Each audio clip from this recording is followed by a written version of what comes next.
اور اب کچھ خبریں تجارتی دنیا سے۔ Pakistan stock market stock exchange میں شدید مندی دیکھی گئی ہے۔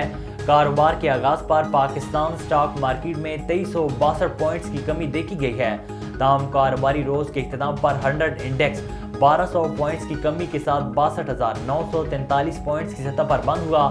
واضح ہے کہ انتخابات سے ایک روز قبل 7 فروری انڈیکس 344.85 پوائنٹس اضافے کے بعد 64,143 پر پہنچ گیا تھا۔ وزارت خزانہ نے الیکشن سے ایک روز قبل نئے مالی سال 2024-2025 کے وفاقی بجٹ کا شیڈول جاری کر دیا۔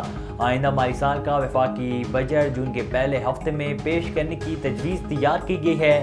تمام بجٹ دستاویزات کو مئی 2024 کے آخر تک حتمی شکل دینے کی تجویز دی گئی ہے۔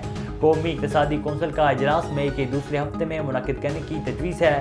سالانہ منصوبہ بندی رابطہ کمیٹی کا اجلاس مئی کے پہلے ہفتے میں کرنے کی تجویز ہے۔ انٹر بینک میں روپے کے مقابلے میں امریکی ڈالر مزید سستا ہو گیا۔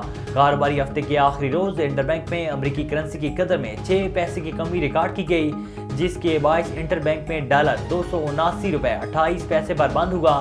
گزشتہ روز انٹر بینک میں ڈالر 1 پیسہ مہنگا ہو کر 279.34 روپے پر بند ہوا تھا۔